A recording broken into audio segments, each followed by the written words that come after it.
što rade? A? Tako, ne znam. Evo vidi. Ovako rukicu, ne tako, ovako. Da te on pomiriše. A što neće?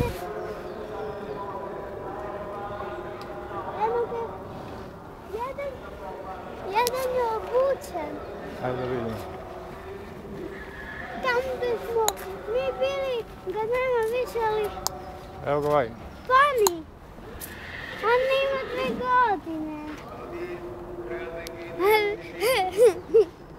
Prvi put da mi uradiš tako, ne viš kako će uraditi. A?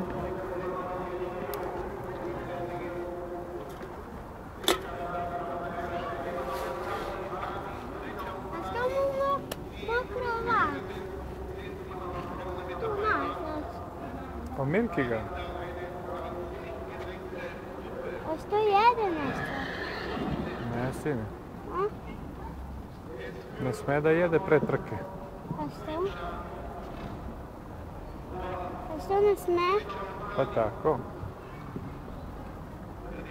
Zato što... A? Zato što ako ne pase neće više da se trka. A neće da ga puste. A evo ga ovaj. Obuče.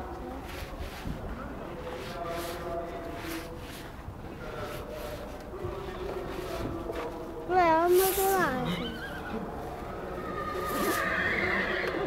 A što mi ne... Viš, on se oznojio. Kako je trčao mnogo. I onda su ga obukli da se ne prehladi. Viš koliko je znojao? Viš da kašlje.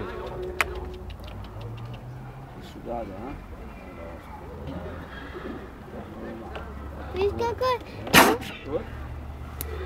Viš? Viš kako kašlje? A? Ovi drugi ni.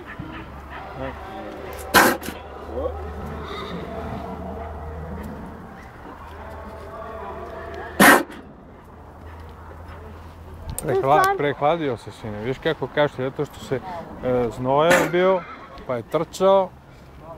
I onda sad, viš, zato su ga i obukli, da se ne prehladi još više. Ali to kao lav. Ovaj nije.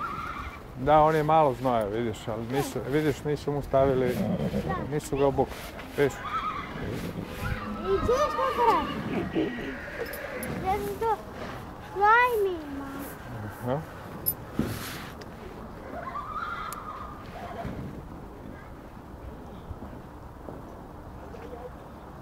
Tati, tata, šta nam je ovo crno tu?